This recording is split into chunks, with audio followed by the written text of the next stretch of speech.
Hola amigos y amigas del enemigo, ¿cómo están? Yo soy Juan Antonio Carulla, una vez más aquí con ustedes y hoy tenemos a los primeros invitados internacionales, además del otro lado del charco. Es la primera vez, creo que en la historia de este medio, que se entrevista a un artista que no sea latinoamericano.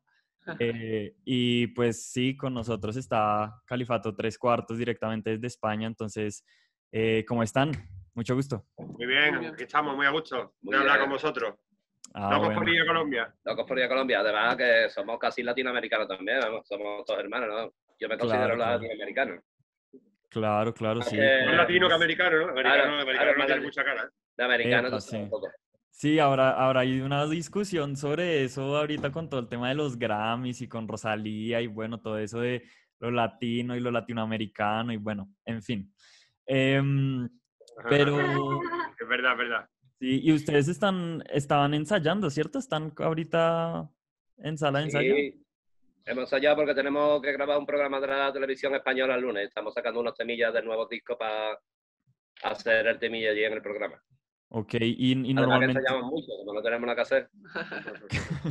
claro, y normalmente ustedes, ¿cuál es el formato de ustedes así en vivo? O digamos, para este programa, ¿qué formato es?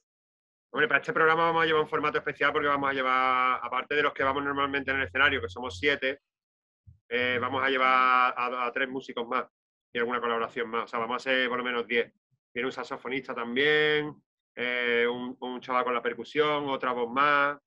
Entonces va a ser algo un poco especial. Pero normalmente vamos yo con la guitarra y con la voz, Chaparro es él en sí, Esteban es el bajo, Ceroca es el teclista, la electrónica la lleva Loren, este chaval chiquillo que está aquí escondido es guitarra flamenca, Samate, Hola. y por ahí está también el técnico, es. Y Rosalía. Joder. Hola. Esta es la que Hola. canta bien. Esta es la que canta bien y baila bien y tiene compás.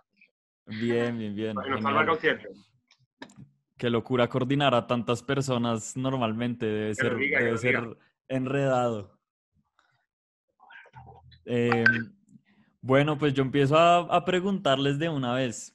Em, Ustedes mencionan mucho como este tema de la cultura escondida, que yo, o sea, como yo lo asumo, es como un poco la música underground en España y como la cultura underground.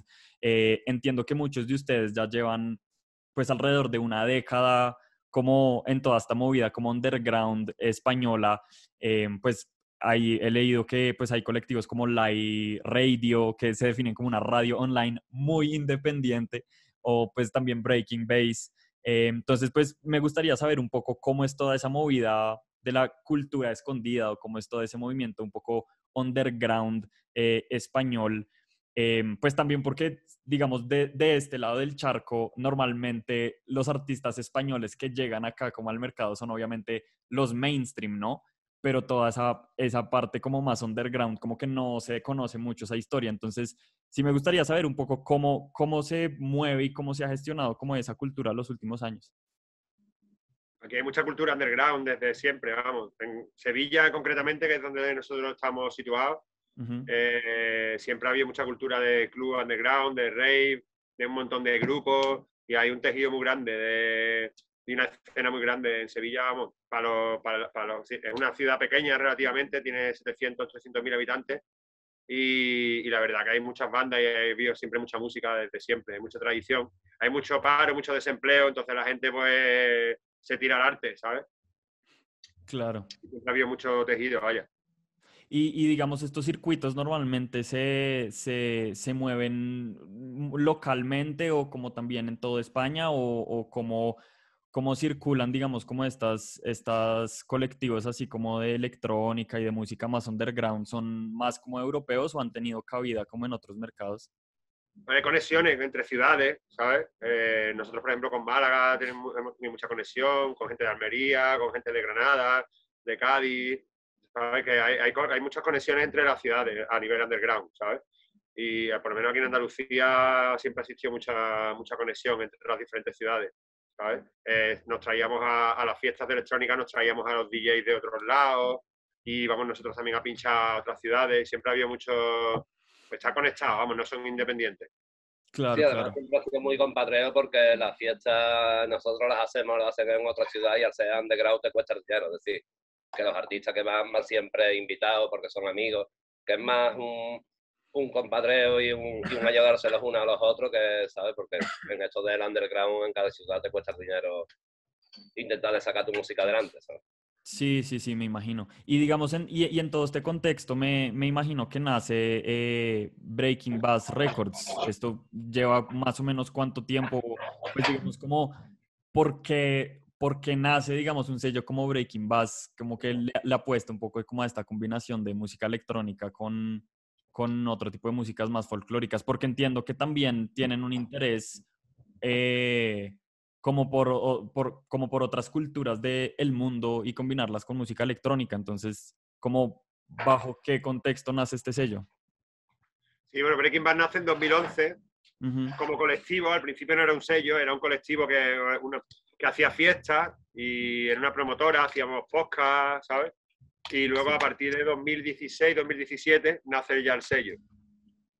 Sí, en verdad nació Breaking Bad por la necesidad de hacer band music en Sevilla, que era una ciudad que estaba muy cerrada con el drum and bass y el techno. No existía una escena de band music, a nosotros lo que nos gustaba. Entonces no podíamos ni pinchar ni poner nuestra música en ningún local y creamos el colectivo Breaking Bad, según yo recuerdo. Sí. Ok, ok. Fue por necesidad, vaya, porque no, era la música que hacemos nosotros, eso que es band music, que es una música influenciada por el sonido de Londres y todo el rollo. Lo que pasa es que nosotros luego le hemos incorporado pues cosas de aquí, ¿no? Pero ese tipo de música no tenía cabida en los clubs aquí, ni tenía huecos, ¿sabes? Entonces nosotros pues creamos el colectivo un poco para crear ese espacio. Claro, sí, me imagino. Una cosa como más de gestión también local. Y como colectivo Ujú. autogestionado. Ok, genial. Y digamos, ustedes también mencionan que pues no son los primeros como en hacer esta combinación como de música electrónica con música española y con folclore de allá. No sé, y pues siento que también ha habido, así como hay toda una tradición como de la música española y del folclore español, también hay como una tradición de la contratradición, por así decirlo, como una tradición del folclore vanguardista. Pues incluso pues desde Camarón y pues de ahí en adelante, pues como esa forma sí, de experimentar con las músicas raizales. Em, en cuanto, o sea, precisamente en esas artistas como que utilizan la música electrónica, ¿qué referentes puntuales tienen ustedes para la música que hacen? O sea, ¿qué otros referentes que mezclen también la música española con electrónica tienen? Bueno, nosotros lo que mezclamos es la música andaluza realmente, porque la música andaluza no tiene nada que ver con la de otras zonas de España, ¿sabes? Claro. O sea, el folclore andaluz es lo que nosotros utilizamos, ¿sabes? No tiene nada que ver con el folclore de Asturias, o el del País Vasco, o el de Cataluña, son totalmente diferentes, no tienen absolutamente nada que ver, ¿sabes? Entonces nosotros lo que utilizamos es el folclore andaluz, que es lo que nosotros hemos vivido, hemos mamado y lo que nos interesa, ¿sabes?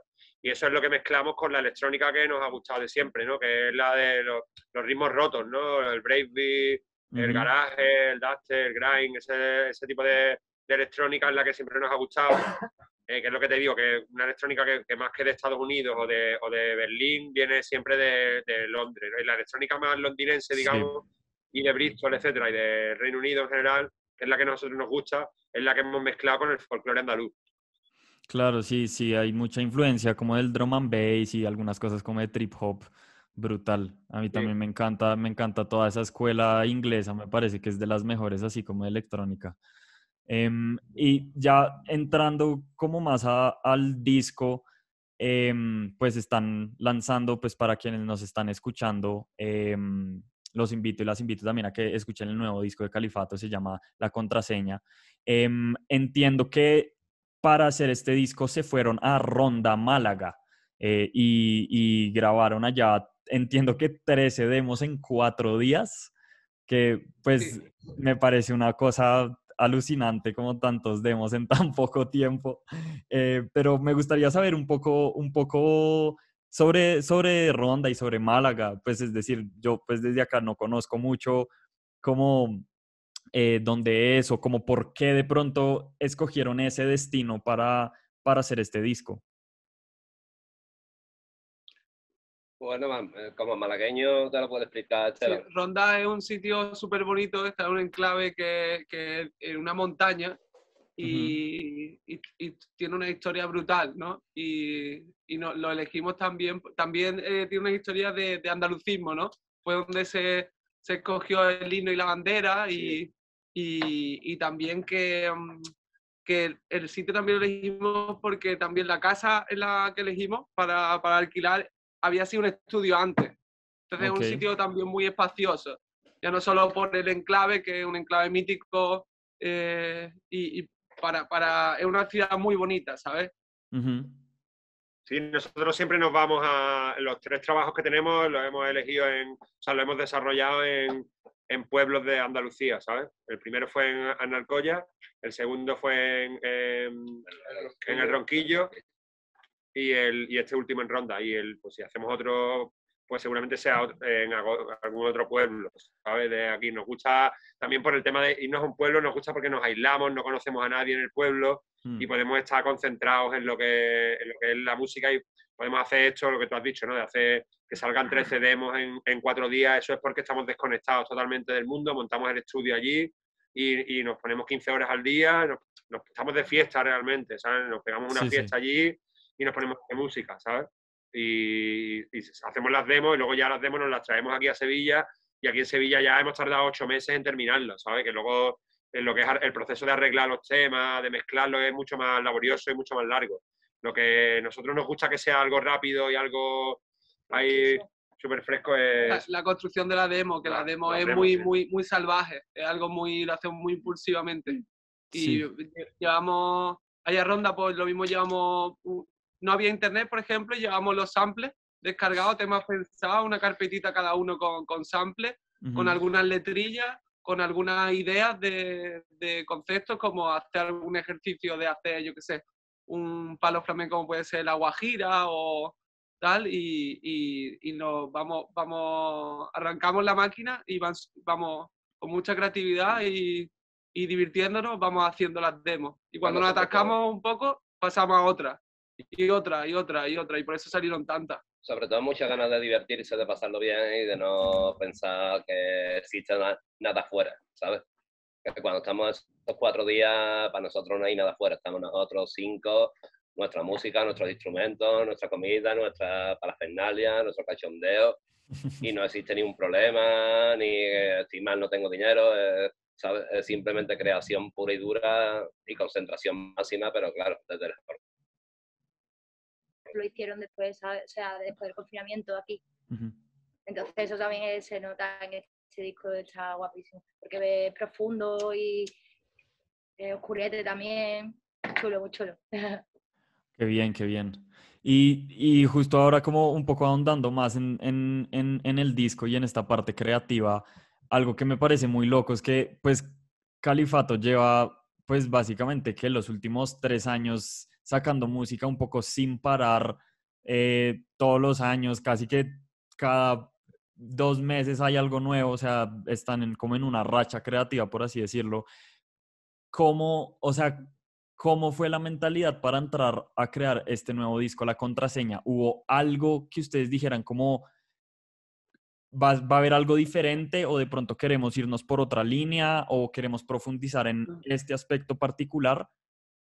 Nosotros no hacemos esos planes. Nosotros nos ponemos, vamos al sitio, montamos el estudio, compramos bebida, compramos comida, que no nos la comemos luego, y nos ponemos a crear y lo que salga salió, ¿sabes? Realmente no vamos con ningún plan, ni, ¿sabes?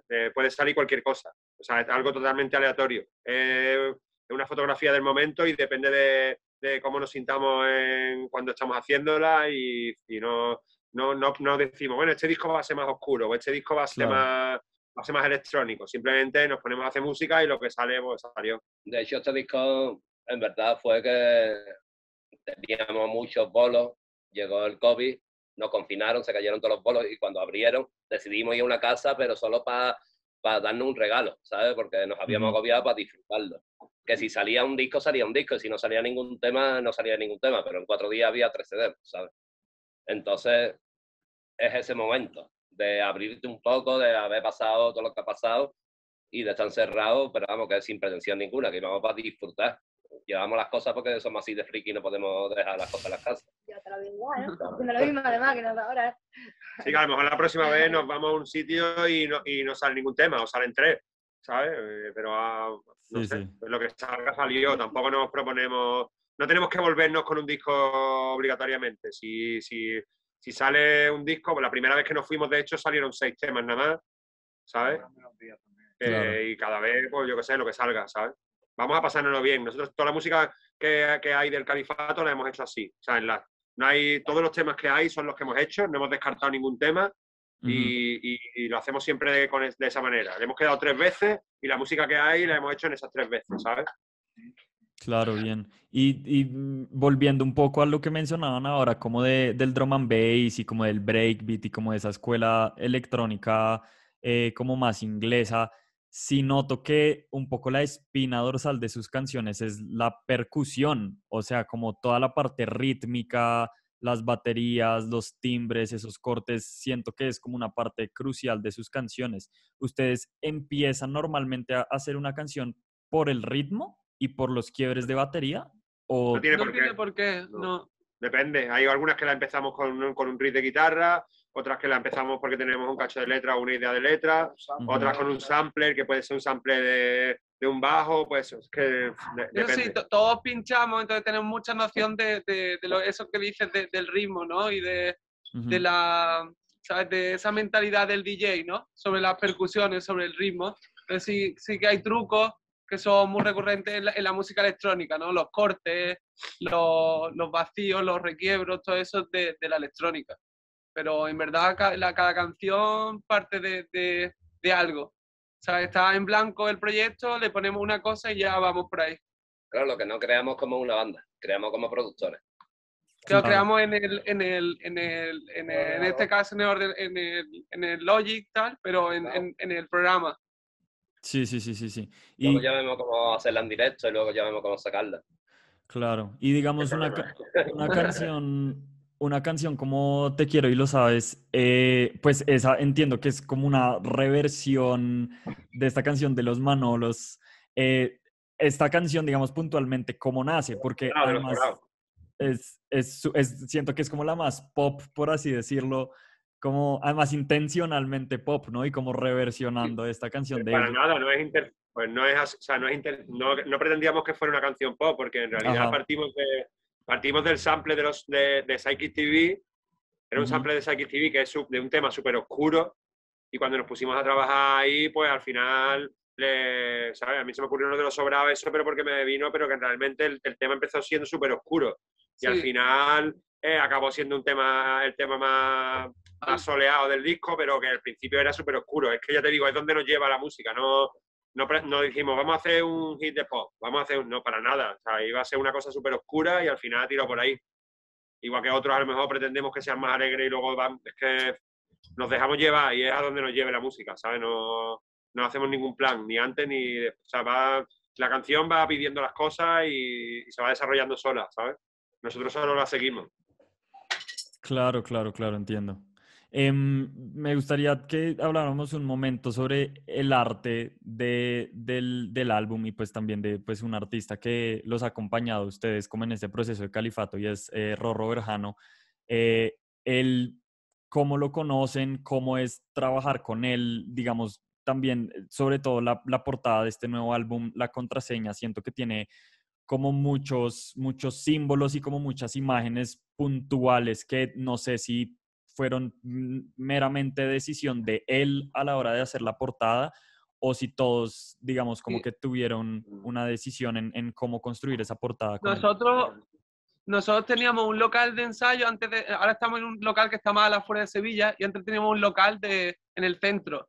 Y éramos vecinos de Rorro. Y un día viajando en el coche, se nos ocurrió proponerle la idea de hacer la portada, porque él en el plano artístico también, ¿sabes? Juega con elementos, ¿sabes? Como llevar la calle, el graffiti, el arte más rebelde y más, ¿sabes? Más ácido al mundo del arte contemporáneo. Entonces él ya venía de la calle, él a su manera hace lo que nosotros hacemos, pero pintando, ¿sabes?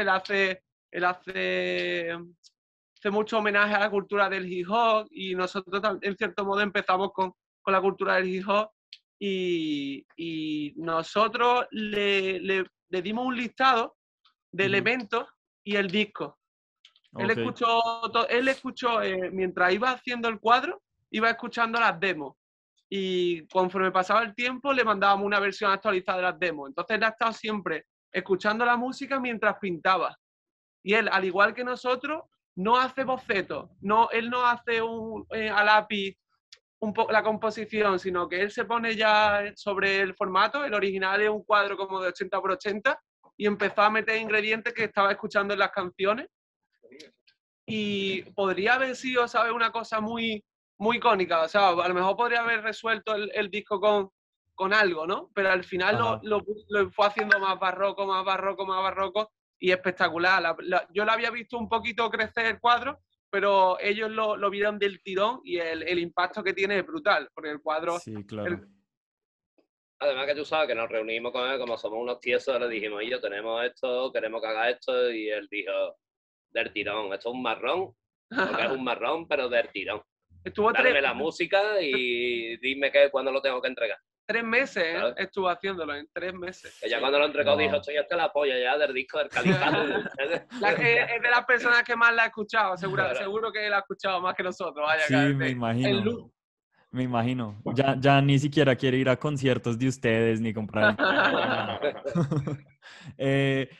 Hablando un poco... Ya no solo ha hecho la portada, que luego el arte del vinilo tiene otro cuadro por detrás, tiene los interiores, claro. ¿Sabes? Que él decía, yo quiero escribirlo todo a mano, y nosotros decíamos, y yo no te marrones, y él decía que no, que a mano todo, todas las letras a mano, todo el interior está escrito, pintado por él. Sí, el vinilo son 4 caras, hecho una portada frontal, una portada trasera y luego se abre y todos los créditos, digamos, del disco están en otros, y todos son cuadros de 80 por 80, es brutal.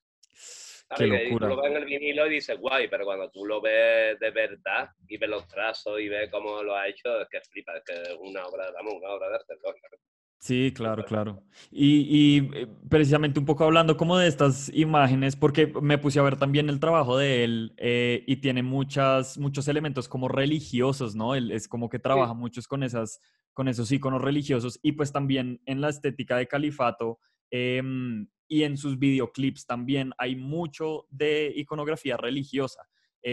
¿Cómo es esa relación que tienen ustedes con la religión dentro de la música que están haciendo y por qué sienten que casi que se ha vuelto como una cosa medio de cultura pop también utilizar estos elementos? Así como tú estás diciendo. Lo utilizamos como si fuera iconografía pop. Realmente no lo utilizamos como elemento religioso. Luego cada uno aquí tiene su historia política, su historia religiosa.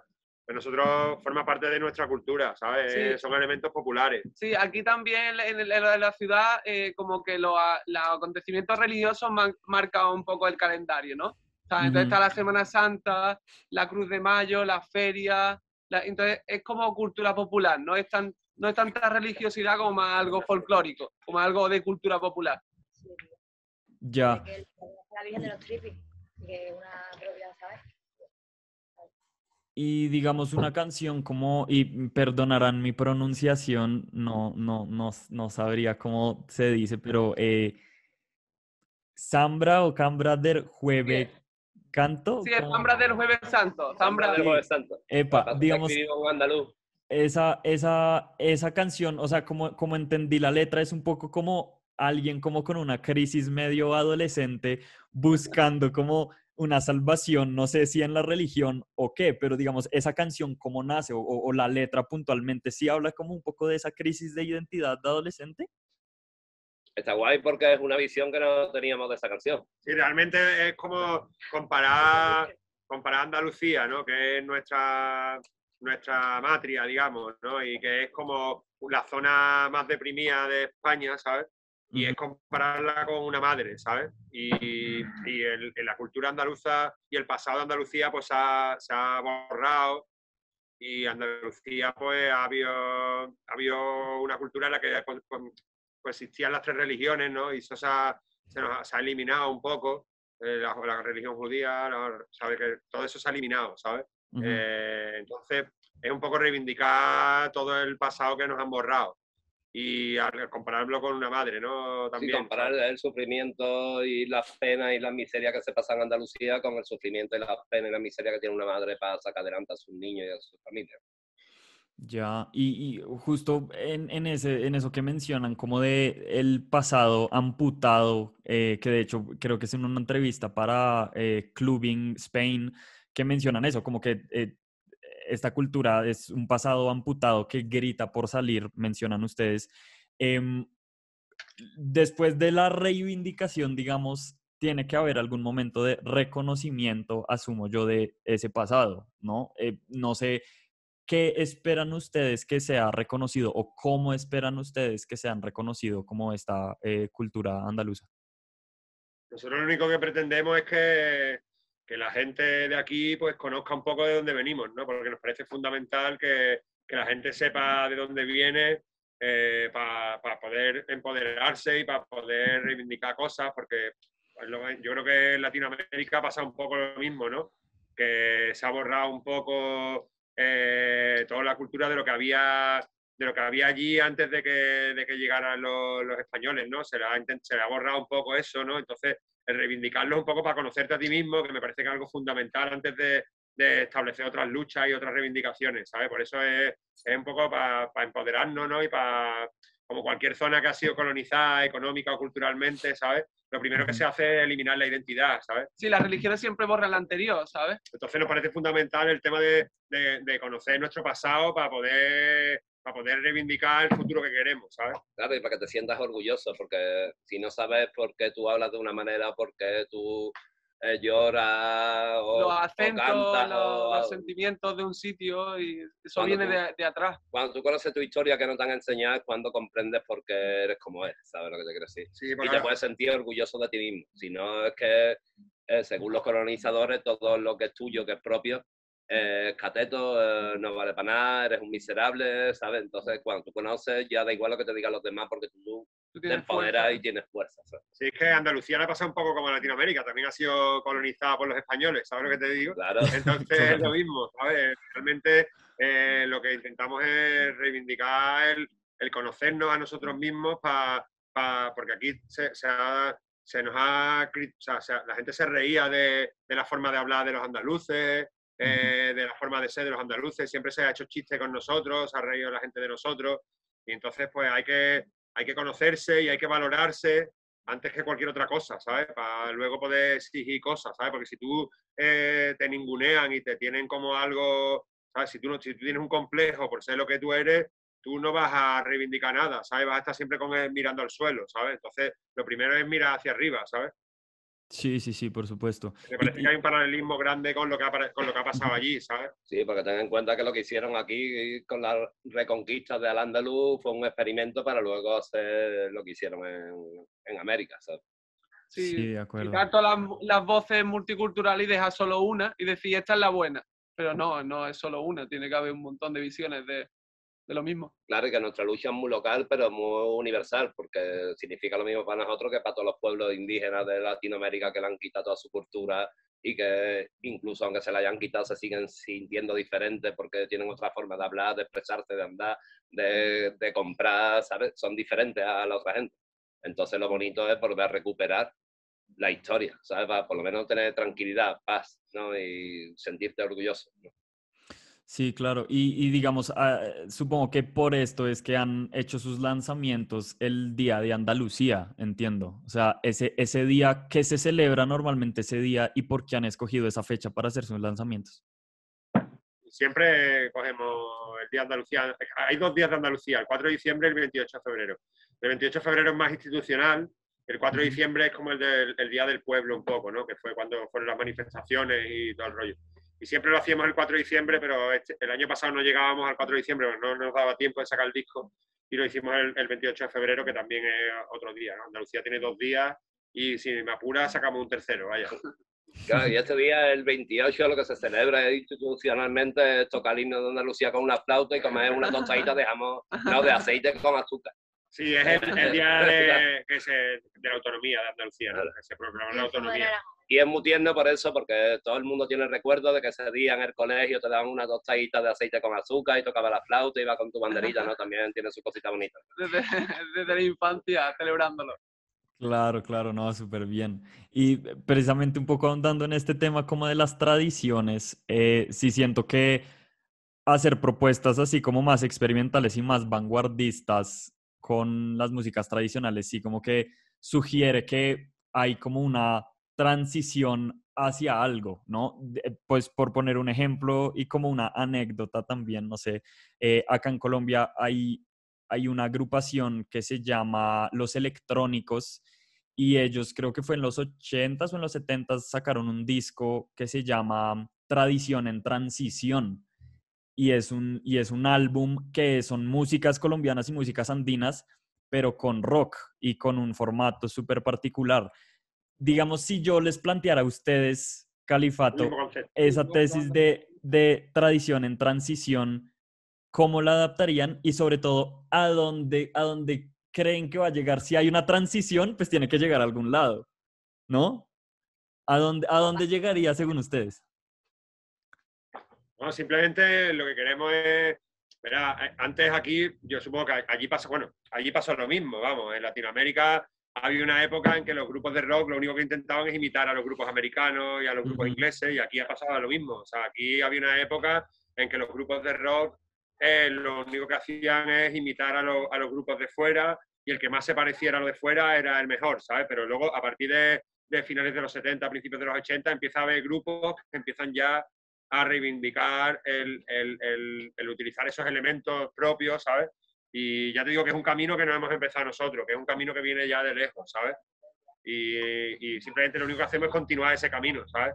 Es que nos parece lo natural. Aparte que es que ya a nivel estético y musical, me parece que si tú intentas hacer lo que hacen en Londres, es difícil que lo hagas igual o mejor, ¿sabes? La única manera que tú tienes de aportar es aportar lo tuyo, ¿no? Tu visión, tu experiencia propia, ¿sabes? Ahí es cuando vas a hacer algo interesante, cuando tú haces algo diferente y propio, ¿sabes? Es cuando tu música va a trascender, porque todos los grupos que simplemente se limitaban a copiar han quedado en el olvido. Sin embargo, los grupos que incorporaron elementos propios han trascendido, ¿no? Entonces, para trascender hay que incorporar algo tuyo, ¿sabes? Algo propio, porque eso es lo que lo va a hacer que esa música sea única y que quede en el tiempo.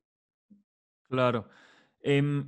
Creo que hay una cosa muy interesante de cómo está llegando, digamos, pues por poner un ejemplo, no sé, esta entrevista o digamos el momento ahora como de la música mainstream y es que con figuras como Rosalía o como C. Tangana, la música folclórica, pues de España y también como el flamenco y estos ritmos y estas músicas, comillas, sí han llegado a más oídos, pero al mismo tiempo ha habido como una duda y se ha generado esa duda de si estas personas estarán representando la música de una forma correcta y... Eso es la globalización, tío, eso es la globalización. Uh-huh. Eso que acabas de decir. Claro. Esta gente son como los que construyen una autopista de 4 carriles, que son los ricos, y no construyen una autopista de 4 carriles. Claro. Y luego los pobres pasan por allí, ¿sabes? También te digo una cosa, el de siempre, el mainstream, lo que ha hecho es absorber el underground. Y cuando el underground está sacando una idea nueva que es potente y que está ahí latiendo en el subsuelo, el mainstream se apodera de eso y se apropia de eso, ¿sabes? Eso siempre ha pasado, ¿sabes? Eso es un proceso que ha pasado siempre, ¿sabes? Entonces, lo que pasa ahora no es más que un reflejo de eso, ¿sabes? De que los artistas mainstream también, pues, en el caso de C. Tangana, por ejemplo, ¿no? Pues él antes hacía otro tipo de música y él ha visto que el movimiento underground, él o la industria, quien sea, el movimiento underground iba por un sitio y ahí... es un cool hunter, ¿sabes? Simplemente se fija en la tendencia y la incorpora a su música, ¿sabes? Como siempre ha hecho el mainstream. Es que eso se ha hecho desde siempre, ¿no? Pues cuando se puso de moda el reggaetón, ¿no? Pues en todo el mundo, el reggaetón al principio era más underground, ¿no? Pues si se pone de moda el reggaetón, pues llega un momento en que Shakira y que cualquier artista mainstream pues incorpora los dembow a su música, ¿sabes? Siempre van detrás, el mainstream siempre va detrás del underground, yo creo, ¿sabes? Sí, sí, sí. Sí, era precisamente como esa pregunta que les iba a hacer, porque sí siento que o sea, como esa imagen que describían ahorita, como comillas, los que tienen la plata hacen las carreteras de cuatro carriles, pero igual después todos terminamos pasando por ahí. Sí me parece una imagen muy interesante, pero ahora hablando de lo que mencionaba, qué pena, ¿cómo es tu nombre? Ella que mencionó lo de la globalización. Dime, Rosana. Sí, Rosana, hola. Este tema de la globalización también ha llevado como este discurso de la apropiación cultural, ¿no? Y que pues muchas personas como que dudan o preguntan mucho sobre eso, como ¿es válido, no es válido? ¿Se puede hacer, no se puede hacer? Si se hace, ¿cómo se hace?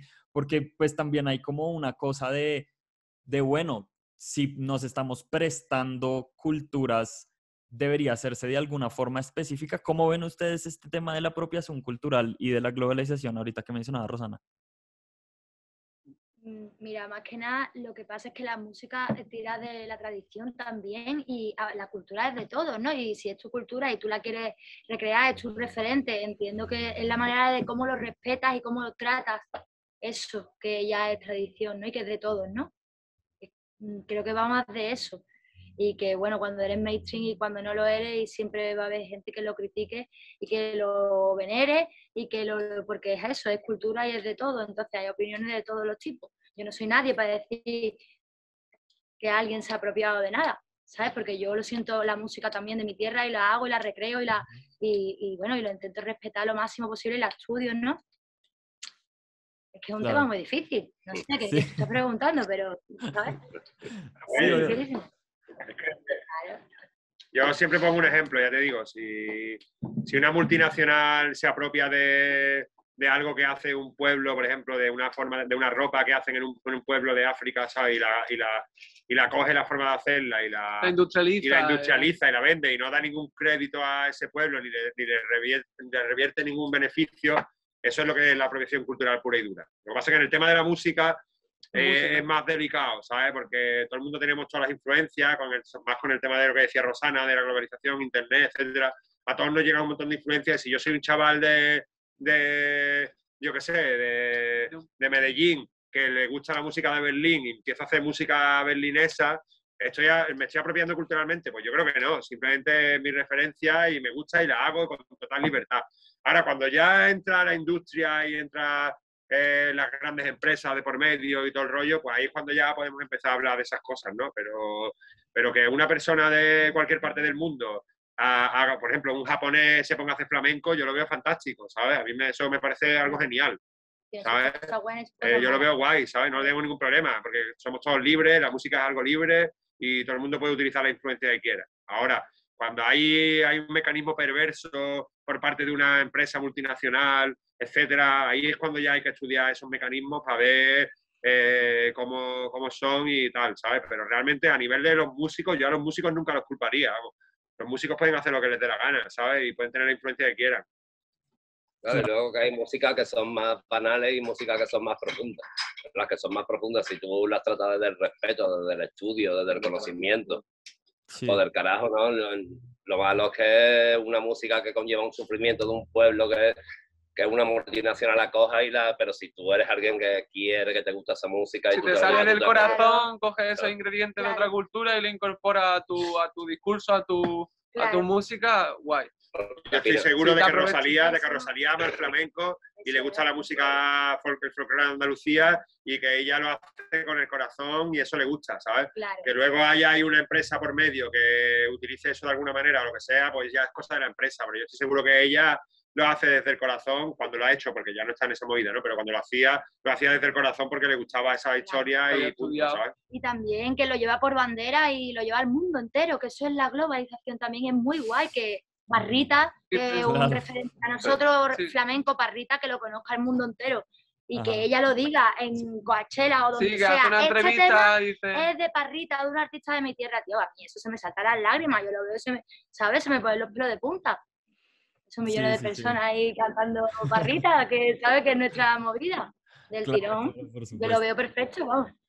Claro. Bueno, y ahora hablando, siguiendo un poco como con este tema del cruce de culturas y un poco para ir cerrando también, pues esta entrevista se dio un poco por todo esto del observatorio transoceánico y como este cruce de la cultura musical colombiana con la cultura musical española, como esta convocatoria. Cuéntenme ustedes cómo llegaron como a esta convocatoria o digamos, antes de esto, ¿había algún tipo de interés como en llegar al mercado colombiano o como qué visión No, tienen ustedes ha sido una sorpresa. Yo Ajá, ojalá, yo todavía, hasta que no esté allí, no me lo creo, ¿sabes? Yo voy a decir una cosa, yo no sé cómo llegamos, pero como no me lleve a Colombia, como no me lleve a Colombia final, con esto del COVID la tenemos clara, ¿eh? Nos hace una ilusión brutal y, joder, nos encantaría.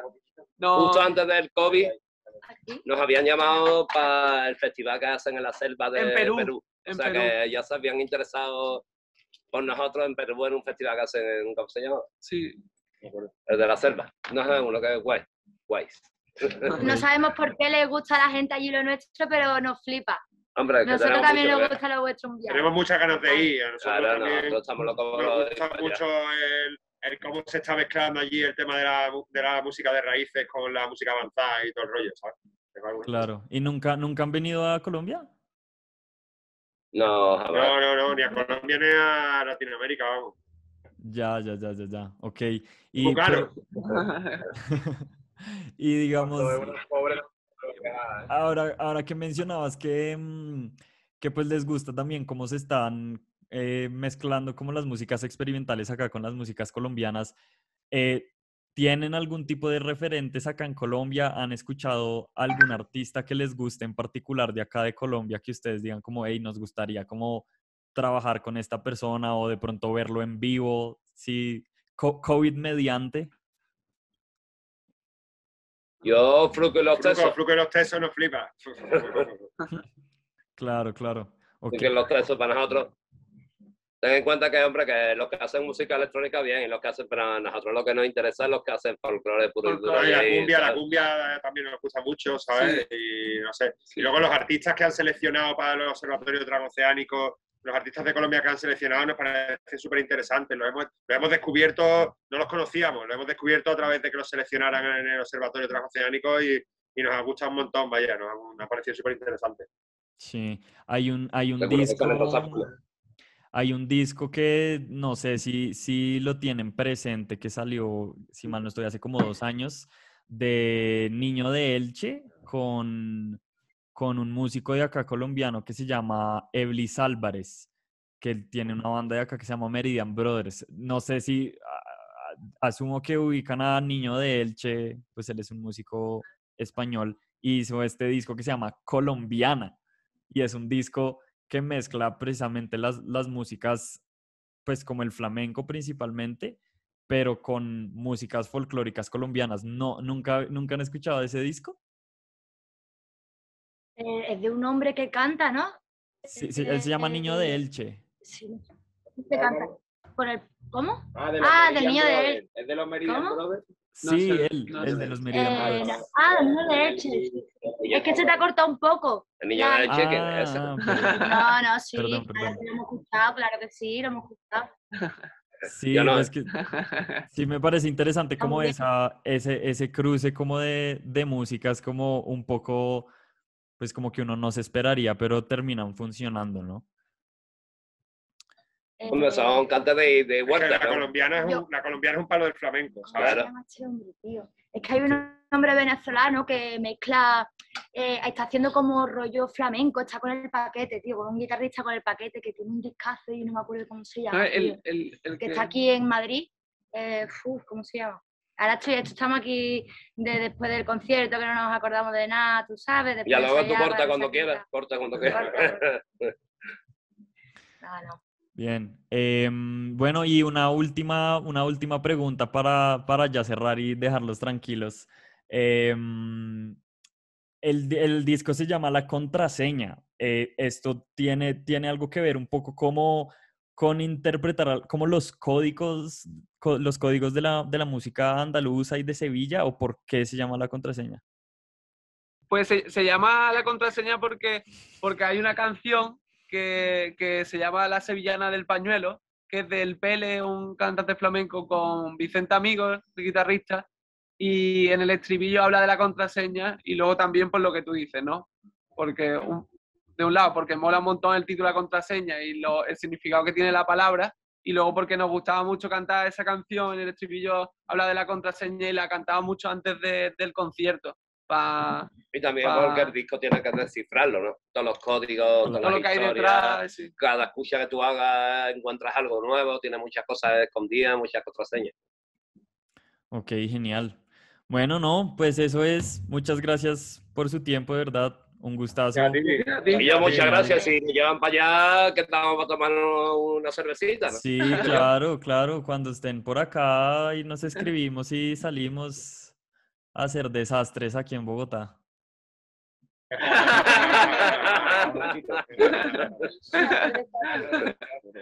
Gloria, Bueno, a ver si. Muchas gracias. Perfecto. Dale. Disfruten, que tengan buena noche. Chao, un gusto.